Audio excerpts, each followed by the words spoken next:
what is vaccine hesitancy?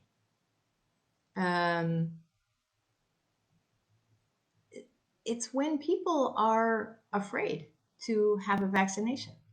And it isn't just COVID. There have been vaccine hesitancies since the beginning of vaccine time, and people are uncertain about all kinds of different things. So they have real fears. Um, Clearly, the messaging has been uneven here in Quebec. And so people are concerned as to whether this will hurt them, whether it's going to hurt their family. So far, children haven't been included, but as soon as they open that up to children, I think the vaccine hesitancy will possibly grow a little bit. And so we have to work with where the person is uh, when you meet them. So some of the reasons that people are afraid are because there's a lot of discussion on social media about how vaccines are a government plot, or they have ingredients in them that are not safe, and or that these have not been tested. They're a new type and nobody knows anything about them. So there's lots of reasons. And the thing is that if you are talking to people about vaccine hesitancy, or who have vaccine hesitancy, you have to find out what their issue is. So, quand on parle de la réticence envers la vaccination, il faut savoir qu'est-ce qu'ils ont, eux, qui les rendent hésitants. Ça peut être des considérations de messaging de politique qui est variable, on dirait, ou bien les ingrédients dans le vaccin par rapport à la nouveauté du vaccin et la vitesse où c'est rentré dans le marché. On a une tendance, si on est censé à offrir des vaccins et à convaincre, si vous voulez, les gens à se vacciner, on a une tendance à regarder leurs raisons comme plus des excuses ou des peurs ou des choses, et on ne les prend pas au sérieux. Et la première chose qu'il faut faire, il faut absolument le prendre au sérieux. Donc, pourquoi cette conversation est-elle si difficile? Elle est difficile parce que nous, on a notre propre opinion, un mandat, quelque chose de particulier. Mettons, on est des infirmiers et infirmières, et on est censé avoir cette conversation, où on est dans des centres de vaccination, puis quelqu'un est inconfortable. Il y a plein de raisons pourquoi la personne ne le veut, mais aussi parce que peut-être on le veut pour eux, on est ambitieux pour eux, on veut les voir protégés contre cette maladie qui est quand même une maladie meurtrière, si on regarde les statistiques. So why is this such a difficult conversation? It's a difficult conversation because these people may have ideas that are different from ours, and we have ambitions to protect them. We want to make sure that they're safe from this killing illness, and it's important for them to get vaccinated in our eyes. And so we have a tendency to just kind of brush off their concerns as excuses or reasons that don't have any value. And this is the first problem. So we want to definitely not do that. And a good way to start would be, so how do we start the conversation? So a good way to start would be to ask them, well, what do you think about vaccinations? Or how do you see vaccinations? Or how do you see this vaccination?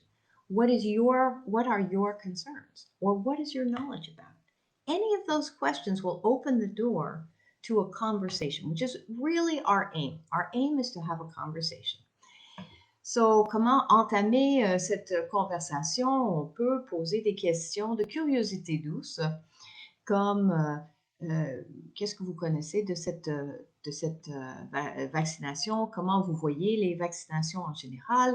qu'est-ce que vous connaissez déjà de cette maladie? On peut aussi demander la permission. Seriez-vous d'accord quand on parle de vaccination? C'est une question neutre, une question qui ouvre la porte à une belle conversation. C'est ça l'idée derrière toutes ces questions, c'est d'ouvrir la conversation, ouvrir une belle conversation neutre où on pousse rien, on n'essaie pas du tout de convaincre qui que ce soit de quoi que ce soit. So we can open it with an asking of permission. Would it be okay with you if we talk about vaccination? This is a neutral question. It opens the door to a beautiful conversation without any pressure. Our personal opinion is put to the side while we listen with gentle curiosity to what the person is going to say. Most people will say yes to this if this is a halfway decent moment to have this conversation. So that's a good thing to keep in mind. And we could also ask, would this be a good time to talk about vaccination? Because if it's not the right time, then perhaps we will just find another time with them. We'll ask them to set up a different moment. It depends on your context and how much flexibility you have. On peut dire aussi, serait-ce le bon moment pour parler de la vaccination? Ça pourrait être un bon moment ou pas. Et sinon, on peut fixer un autre rendez-vous selon le contexte de votre travail. What we want to bring here is some gentle curiosity. That is our attitude that we bring, because if we think we know everything, we'll possibly go off the wrong direction. So, on veut amener une attitude de curiosité douce pour que on peut explorer le vécu de la personne plutôt que nos opinions de ce qui se passe. Nos opinions de ce qui se passe peuvent nous mener, excusez-moi, à une direction autre. Donc, que pensez-vous de la vaccination? Serait une bonne ouverture aussi. What are your thoughts about vaccination? Et la prochaine étape est vraiment d'écouter. Et de quoi on écoute? Pourquoi est-ce qu'on écoute? On écoute pour les valeurs de la personne, les raisons que la personne donne. Et les raisons et les valeurs ne sont pas nécessairement en concert l'un avec l'autre. So we're going to listen, but what are we listening for? We're listening for values. We're listening to hear what the person's reasons are. And sometimes the values are not expressed by the reasons. The reasons and the values are not in concert with each other. And we're going to try to figure out if there's something that this person values that can be brought into a different context where, for instance, if they're worried about the vaccine, we can ask them what they know about it, what worries them about it. And then when we hear that they're saying, well, I'm worried about the ingredients because there are things in there that might make me sick or that might make others sick, we can talk about that. We can target our conversation about that with the information that we have, the most up-to-date information. But the first thing really is to listen and see what they have to say. La première chose est toujours d'écouter pour voir et comprendre où ils le sont et qu'est-ce qu'ils ont à dire. So, when we ask them about their knowledge about vaccinations, the next thing is we're going to give them an affirmation. Something like, you have given this quite a bit of thought. When we offer an affirmation, we are building their confidence. If the person does not feel confident, the person is not going to be open to any kind of changing of mind.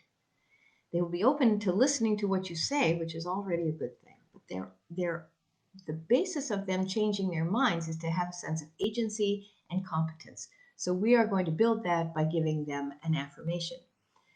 On offre une valorisation.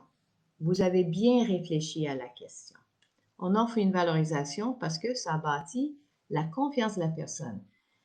Si la confiance de la personne est assez élevée, c'est possible que la personne peut changer ses idées. Si la confiance n'est pas là, c'est rare que la personne va changer ses idées. Donc, première partie, c'est d'offrir une valorisation.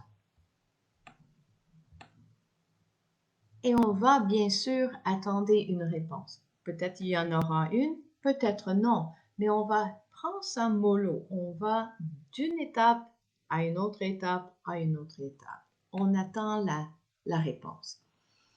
Et on demande la permission si on peut offrir de l'information supplémentaire. Et souvent, on va spécifier que l'information qu'on va offrir, c'est l'information le plus à jour qu'on a. So then we're going to offer the missing information. And we may specify that this information is the most up-to-date information we've got. Because if we just offer any kind of information, they're going to say, well, this is crappy information, this is not the right thing, blah, blah, blah. And we don't really want that. We want them to know that we've done our homework, that we have the right, most up-to-date information. And again, we only want to offer the information that's missing because nobody wants to hear us repeat what they already know. At the end of giving the information, what we want to do is we want to ask 2 questions. The first question is, do you have any questions? And we often ask this question. It's a very good question. People will, have heard some piece of something, got a little bit of it, but want to go further. They need to expound on something, or they need you to expound on something. So they'll answer that question. And often that's when we stop, but there is another question that's a very important question, and that is, how does that new information change your perspective, if it does change your perspective? Because what we're looking for is a crack in the door that might indicate that the person is interested in either learning more or exploring more deeply their interest in possibly getting this vaccination. Because in the information that we are going to give them, they are going to say things like, well, I know that a lot of people are taking it. I mean, I've seen politicians take it. I've seen, cinema stars take it. But what about me? What about me? So we're going to ask them if this new information changes their ideas in any way. On pose 2 questions après avoir donné toutes les informations à jour qu'on a. Et la première question est une question très, très, très familière à nous. C'est, avez-vous des questions?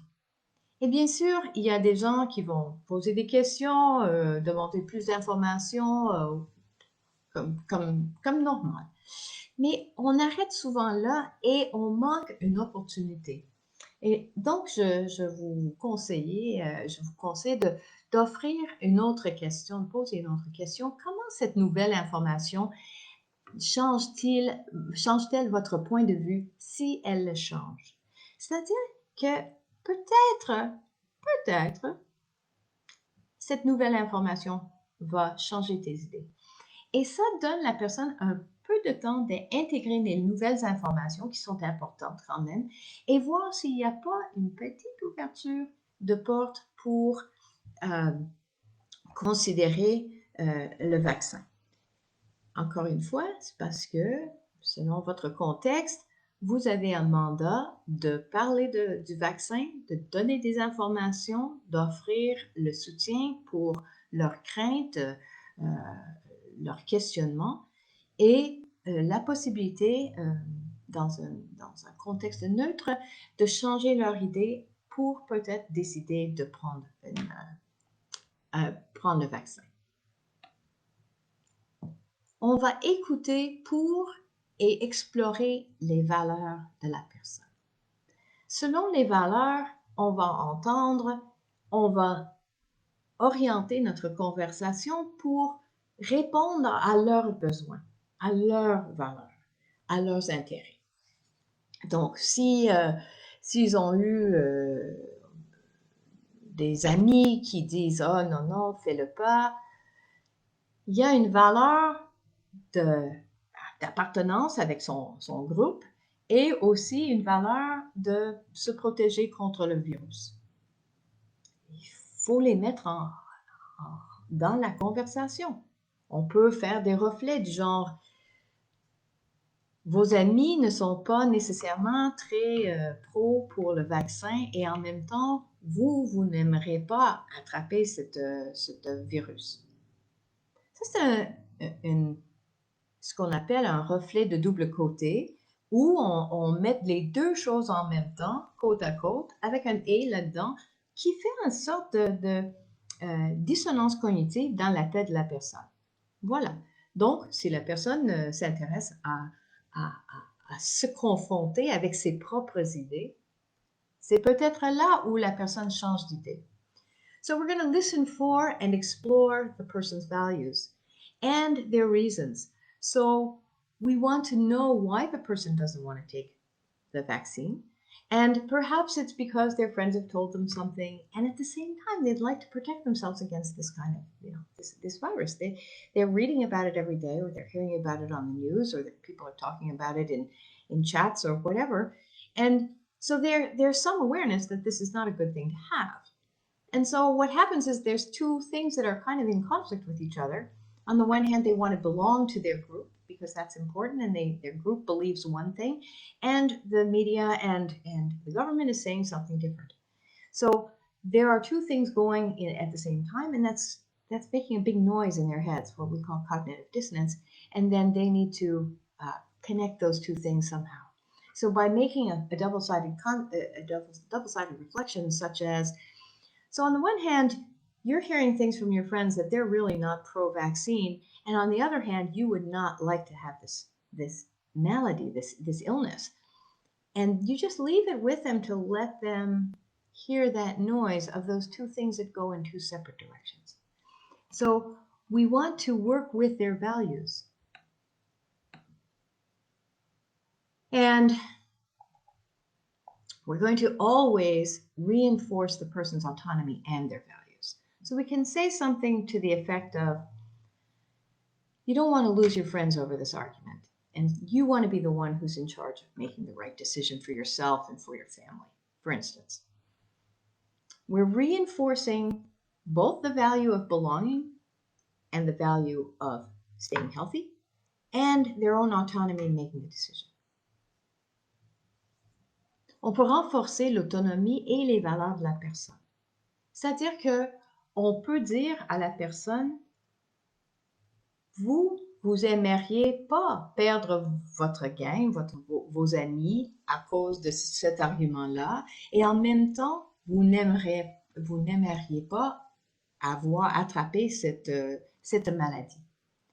On renforce les deux, les valeurs et les deux valeurs en fait.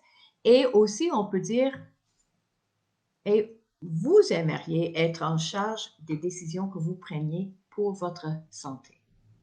Encore, on souligne leur autonomie dans le choix et on ne met aucune pression sur eux. Avez-vous des questions? Je vais juste poser pour quelques moments. I'm going to just pause for a second. Does anybody have any questions? You could just type them in the chat box if you would like.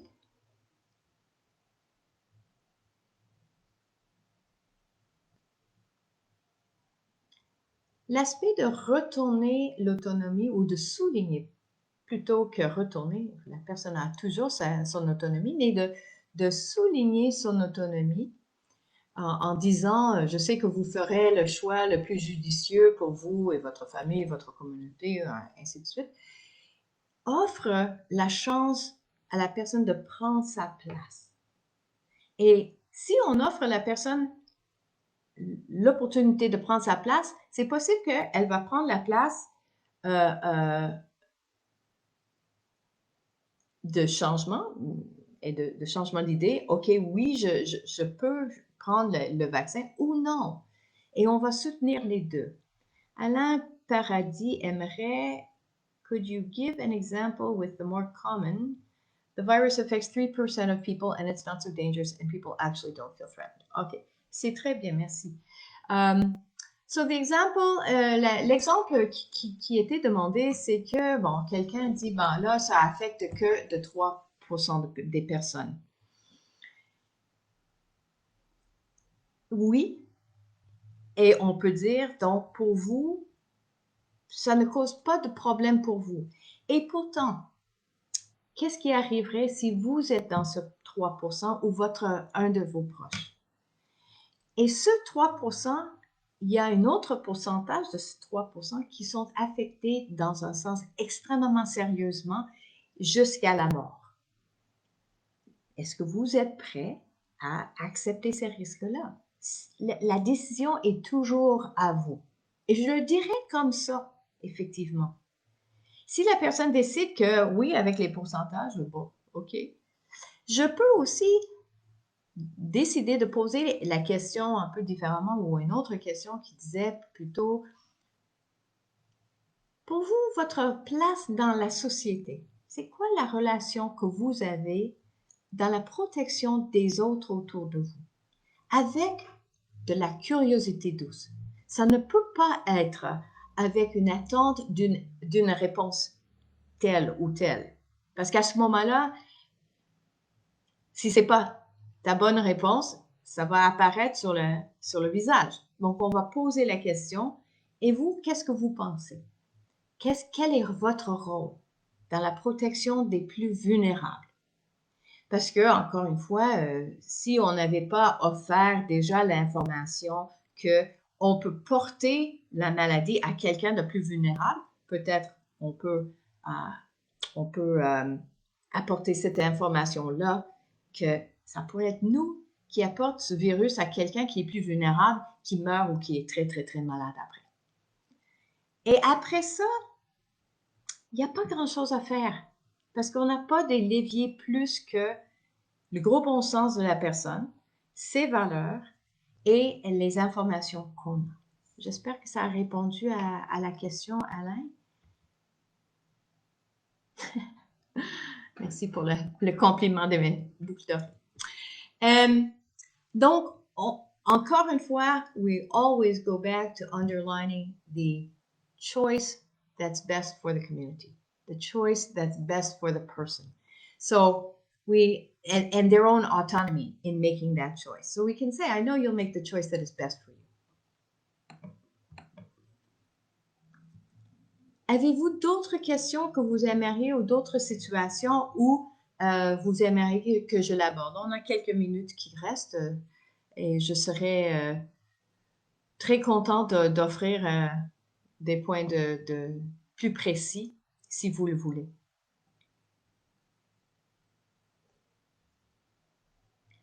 Je devrais vous dire aussi que, bien sûr, que j'offre toutes sortes d'ateliers en entretien motivationnel. Vous pouvez visiter notre site web, rejoindre notre liste de diffusion et bien sûr, inscrivez-vous à un atelier. On a un atelier de base qui s'en vient en mois d'août. Ça serait 3 jours virtuels. So I shall also take the moment here to invite you to find out more about motivational interviewing by visiting our website. You can join our mailing list and stay up to date on what we're offering. And you can certainly sign up for a workshop. We're offering the basic workshop in June in 6 half days.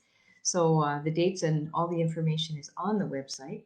And if you don't have any other questions, I would like to offer my thanks for your participation and thanks especially to Alain for having mentioned that question and offered something that I could work with.